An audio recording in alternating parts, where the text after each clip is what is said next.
देखो, जब एक मैच में भारत पूरी तरह से हार की कगार पर खड़ी थी, तब भी धोनी फील्डिंग सेट कर रहे थे। यह देखकर स्टेडियम में बैठे सभी दर्शक और साउथ अफ्रीकी खिलाड़ी हंसने लगे, क्योंकि साउथ अफ्रीका को 109 गेंदों में सिर्फ 43 रनों की जरूरत थी और उनके 6 बड़े बल्लेबाज सुरक्षित थे। इस मुश्किल स्थिति में लगभग भारतीय खिलाड़ियों ने हार मान ली थी, लेकिन मैदान पर सिर्फ एक ही खिलाड़ी था जिसे हार मंजूर न थी, और वो थे महेंद्र सिंह धोनी। क्रीज पर 2 सेट बल्लेबाज मौजूद थे। एक तरफ स्टीव स्मिथ रन बना रहे थे और दूसरी तरफ डेविड मिलर 22 रन पर खेल रहे थे। दोनों के लिए 109 गेंदों पर सिर्फ 38 रन बनाना बाएं हाथ का खेल था। लेकिन यहीं से शुरू होता है धोनी के मास्टरमाइंड का पूरा खेल। धोनी ने गेंद मुनाफ पटेल को सौंपी और मुनाफ पटेल ने ओवर की पहली ही गेंद पर स्टीव स्मिथ को क्लीन बोल्ड कर दिया। इसके बाद जहीर खान ने डेविड मिलर को भी पवेलियन भेज दिया। अगला ओवर फिर से धोनी ने जहीर खान को दिया। जहीर खान ने उसी ओवर की दूसरी गेंद पर जिहाद मोथा को सीधा LBW आउट कर दिया। यहाँ से भारतीय खेमे में जीत की थोड़ी सी उम्मीद जागी, लेकिन अभी भी जीत लगभग नामुमकिन थी, क्योंकि साउथ अफ्रीका को 90 गेंदों में सिर्फ 28 रनों की जरूरत थी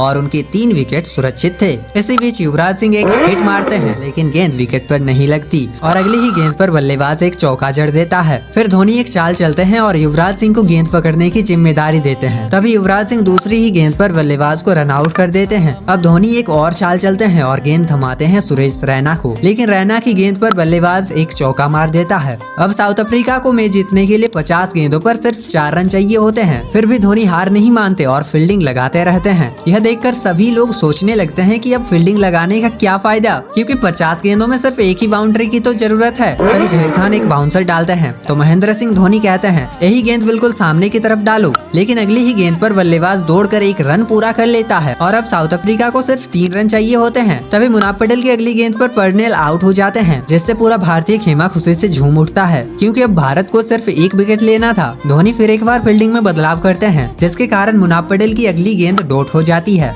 अब दोनों तरफ के फैंस की धड़कनें रुक चुकी थी। धोनी एक बार फिर फील्डिंग बदलते हैं और युवराज सिंह को पॉइंट पर लगाते हैं, जैसे उन्हें पहले से ही पता हो कि गेंद वही आएगी। और जैसे ही मुनाफ पटेल अगली गेंद डालते हैं, ठीक वैसा ही होता है। गेंद सीधी युवराज सिंह के हाथों में चली जाती है और इसी के साथ भारत यह हारा हुआ मैच बड़ी आसानी से जीत लेता है।